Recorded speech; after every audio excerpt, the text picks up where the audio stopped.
Here goes nothing. Ugh.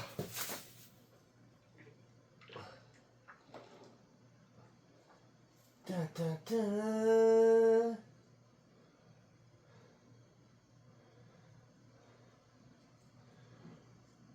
Oh, this is looking good. This is looking good.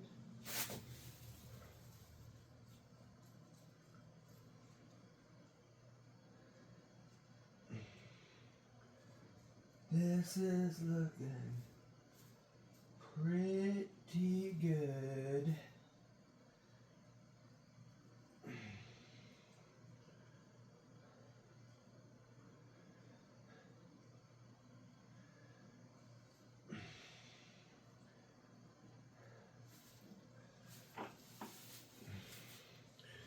And it's looking like my calculations came out to 13 gallons.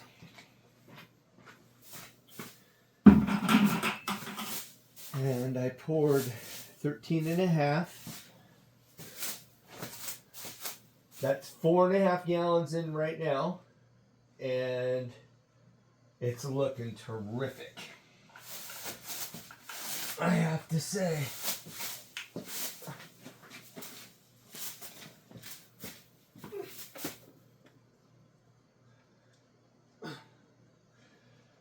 Oh man, that is awesome. And I'm a nervous wreck because Lord knows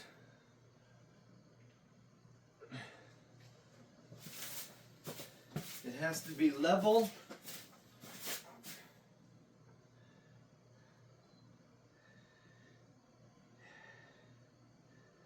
And I can't have any leaks. And right now this is looking perfect. And I don't want to jinx it, but I won't lie. It is looking perfect.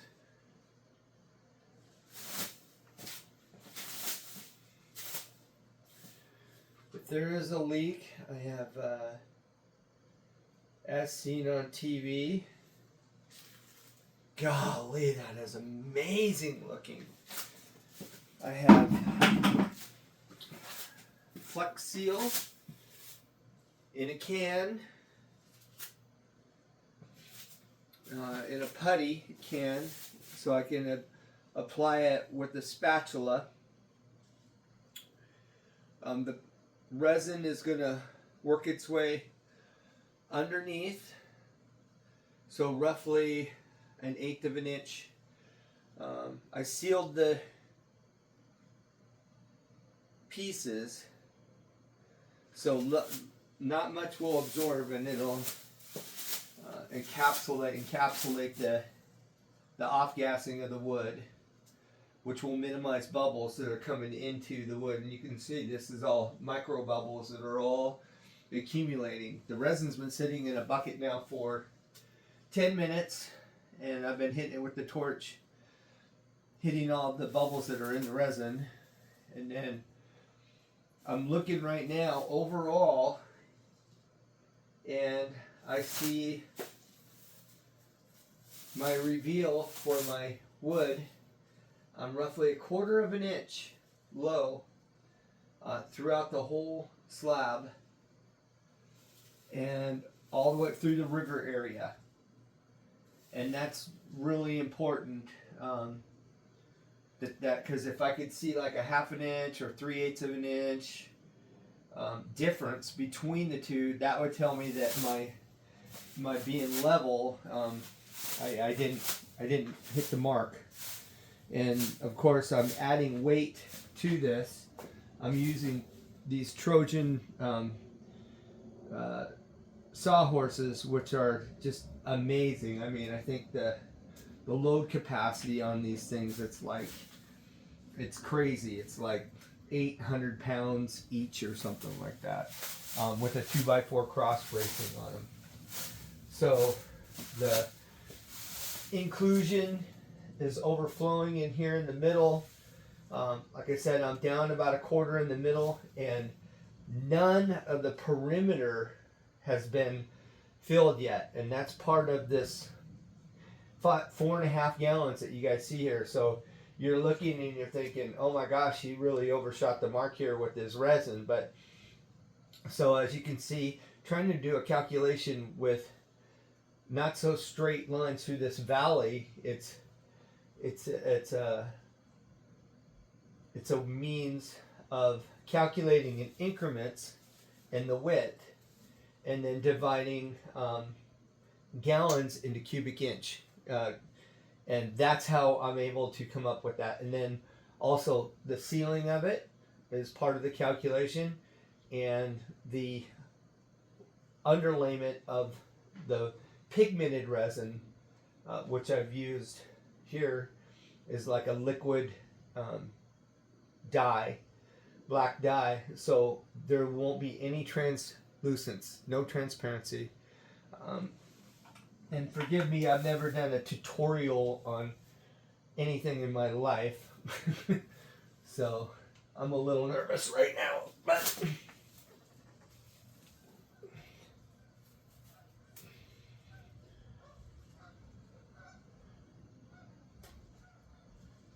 I'm really nervous.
So the primer coat went on last night. It was a late night, doing all the prep, and I insulated the garage so that I can maintain like a 60-degree temperature in here, and not have to worry about low temps. So I'm still within that 15-hour pour time frame, and doing that, I'm able to keep this tacky so that the bond isn't compromised between pouring or applying the seal coat and applying the pour, the resin pour itself. And so there's still a bond, a chemical bond between here and there. Very, very tacky. That wet look that you saw, that was the seal coat that I took pictures of prior to. And right now I'm trying to help the resin level out a bit. It will through time. It'll level just fine, but I mean, liquid is the truth when it comes to levels. Mother Nature. super excited. I'm not seeing any leaks right now. Super, super excited. This project has just been a joy. I've had these English walnut slabs for years now, and they've been sitting crudely. I've worked them around our property here, with Corey and I's place here. They started off like under the carport outside for years. Probably 3 years they sat out there, and then finally about 6 months ago, I brought them inside to kind of get them climatized a little bit in here, and they were twisted and checked, and just, they looked horrible. Like if you were to look at them, and if I told you what I wanted to do with them, you would laugh at me.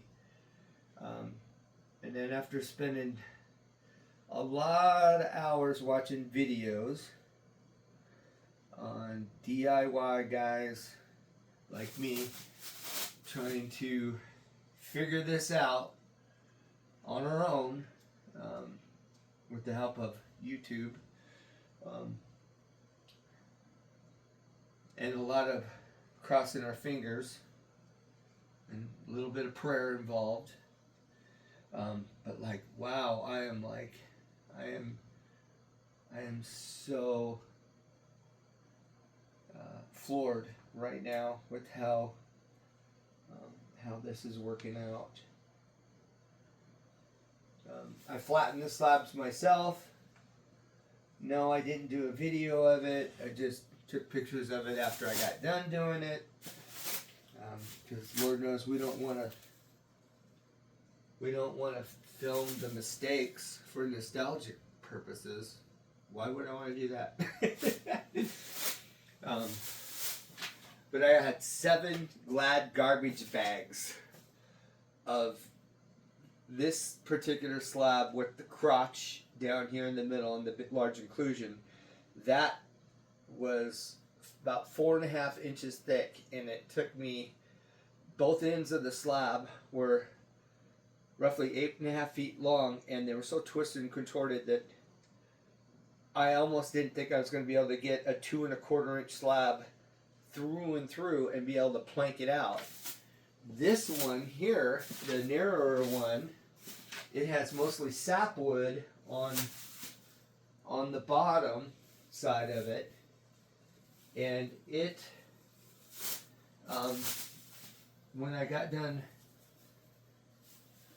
flattening these, the grain and the color was absolutely amazing. I was, because the sapwood is a real light color. It doesn't have the dark hues with the oranges and the red highlights and the different highlights of just the browns, and it's very boring. And also trying to get that 2 1/8 kind of mill them down thick. Reason being that the thought is that you want to leave material on the wood so that you're able to mill it down to that finished thickness of 2 inches is my target of what I can go a little less, but 2 inches is my target. So between being a flat surface, flattening of the slabs, the pour over resin, I should be able to maintain very, very close, if not directly onto the 2 inches. Everything looks good right now. I don't know if you can see it in the video. I don't have anybody out here helping me, but I see she's flooded good in this corner. She's high over there in that corner too. The resin is. This corner's nice and flooded where the inclusion is here, the bark inclusion is, which I removed all the bark. And then over here, this is where I'm a little lonesome, is right here in this corner. She might be a little, maybe she's a little high, or the slab is a little high. And what it's going to do is, this resin is eventually going to work its way down and fill this corner. She's still very, very low over here. As I'm looking through here, I'm looking to see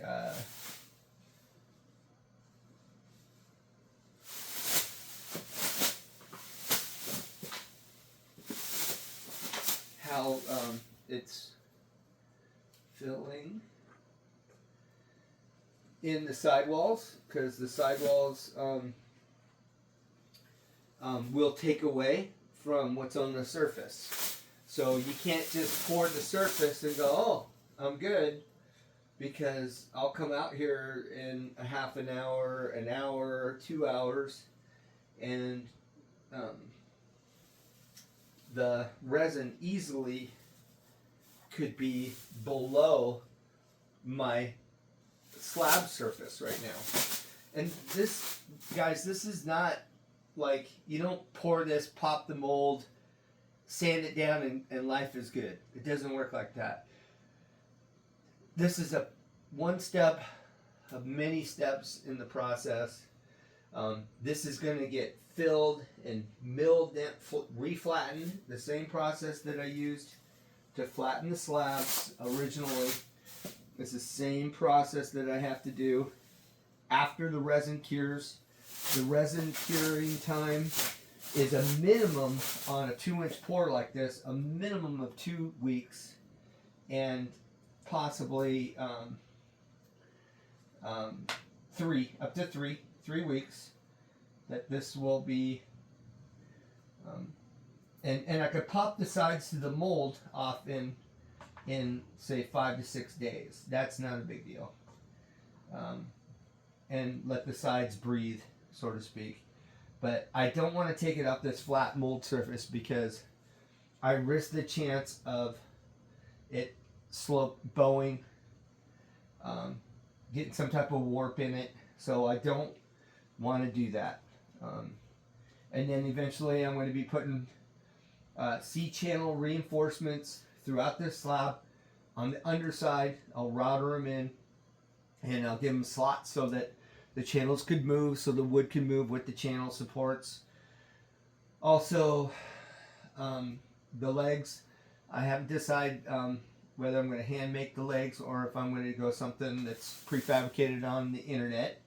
They got some incredible choices out there to do that.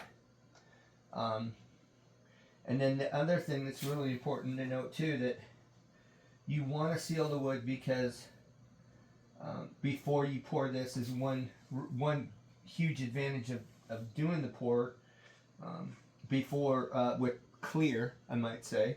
So all that pre-finish work that went on here was all clear. This is the color pigmented that you're seeing right now. It's important that both sides are sealed, once again, so air doesn't get into the wood and cause it to warp while this is going off. And then after I turn off the video here, by the way, my good friend Jim was the one that mentioned, hey, I think it'd be a great idea if you videoed this, and I did this against protest. Like I said, I don't like seeing a blowout or something happening on video. Or just nothing going right. It's also snowing outside. So my helper, Jim, who was going to be here, we thought maybe it wasn't the greatest idea maybe to come over here because of the weather. So, and epoxy doesn't wait for anybody. This was once I was committed last night before the weather came in. I was committed to having to do this, the pour after the sealing was done. And the reason being is because of the chemical bond that I wanted. Could I have allowed this to completely solidify, dry, and then have a pour? Yeah, I could, but I'm kind of taking a risk, and I'm kind of, so they say compromise. It's not like you're talking to somebody that's done this over and over again. This is my very first. So, just to be able to get this far has been amazing. To be perfectly honest, this has been this is amazing to get this far. So I'm super excited. I see this corner looks good. That corner, now that I pulled some of the material that way, has done really well. Part of me, yep, I'm going to go ahead and I'm going to add some more. I'm going to go ahead and do it. I'm going to go ahead and just keep adding a flood coat, because I think the more I get in here now, the better it will be for any of the small stuff. And I only got maybe 1.5 gallons left in here. So, I mean, as far as like doing my calculations, and I've really nailed it. And then, and we could say I got lucky. There's a lot of math involved. But like I see right now, part of this, where the inclusion is coming out right here, I've got about 6 inches here that's not taking any of this. And they're really, even though that might come out when I do the flattening, I'd really rather now have it full of the resin. So, overall, resin is cheap when you get to this part of how much is involved here. I have to say, as much as we say, resin is not cheap, don't get me wrong. It can be expensive. But I think cutting corners now would not be the time where I'd want to cut corners. As a matter of fact, I was going to try and pour this last weekend, but I didn't, because my calculations for my resin was exact. And I'll say this, of the 13 gallons, let's see, 13.5 gallons, of the 13.5 gallons that I've mixed for this pour, that did not include, I pull out of another stash because I ordered more. I had just enough resin last weekend, and that's not what you want. You don't, every video you watch, you do not want to have just enough resin. That's ridiculous. So I ordered 4.5 more gallons of resin, and I used, of that 4.5 gallons of resin, I used just, gosh, 3/4 of a gallon, maybe, to do the seal coat on it last night. So, but boy, oh boy, wow, that looks good, guys. I'm in awe right now. I'm just in, and I say that, I don't see any drops on the sides or on the under yet, but still,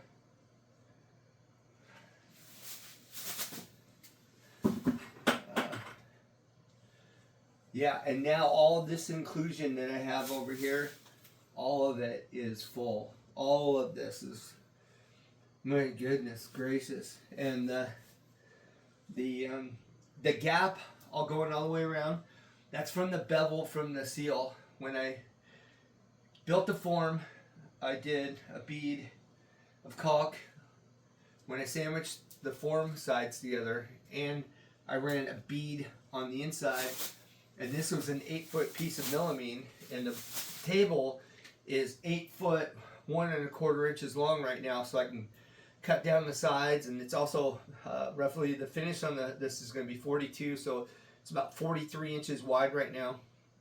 And I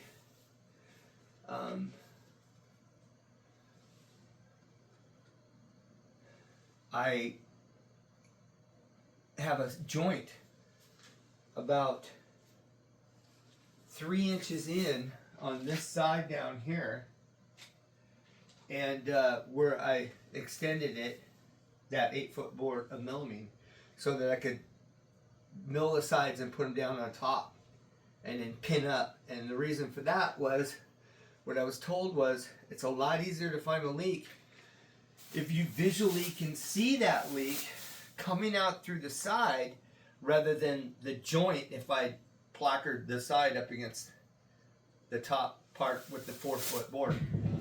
So 4-foot wide board. So that's, I milled this down so that I could put the sides on, extended the bottom of the form so that I could actually put the end caps on top and run the bead on the inside, so that pushed my finished material inside, which, so the resin has to take up the outside now, which is a waste. It's a bit of a void, but there's also small inclusions on like the bullnose or the edge of the wood.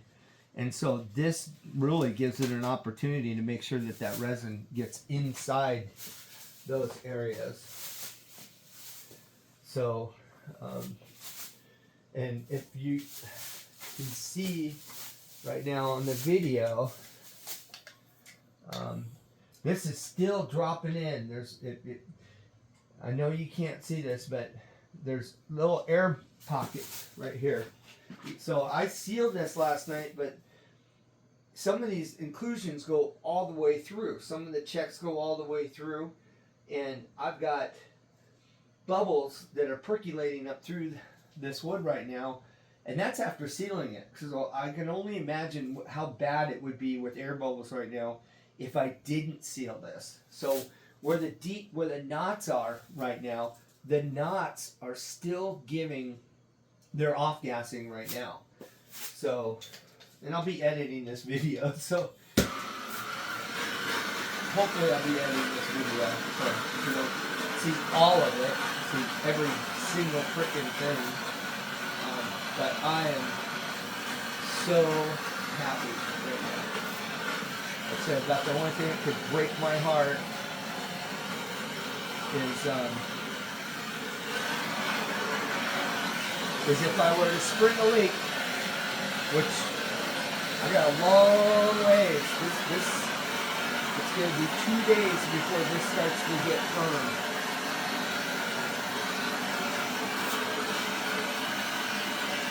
I'm popping air bubbles right now.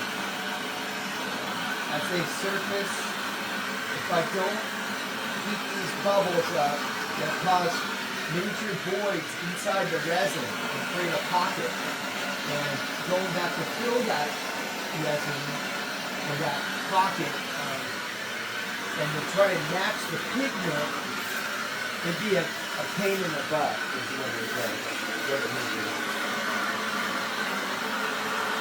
I'm so happy right now. I think this is amazing. I'm like a little kid. This is like Christmas right now. I won't lie. This is breathtaking. Doesn't take much to entertain me. This is going to get way ugly before it gets better looking, because there's so much work that has to be done. There's going to be a ton of touch-up work that's got to be done. The flattening, the polishing, the edging, the recess, and I am going to go ahead and I'm going to do some, for those of you who are familiar with them, I'm going to do bow ties. going. There's some of the checks are coming in. I got some cool areas in the wood. I'm not going to do a weird maple color. Or, I'm going to stick with walnut. I don't want to draw that much attention to it. I want it subtle. So as I go on with this, whatever you have to do, Facebook blog, I don't know what you call it. But as I go on with this, those are some of the things that you guys will be seeing me do. As I update.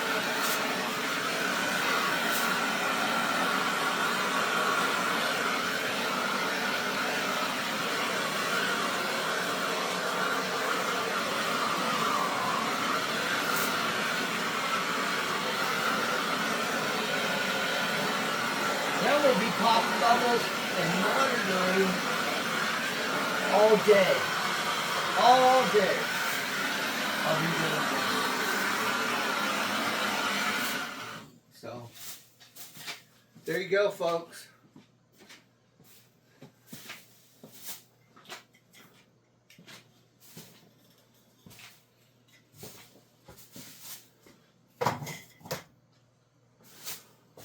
Stay tuned.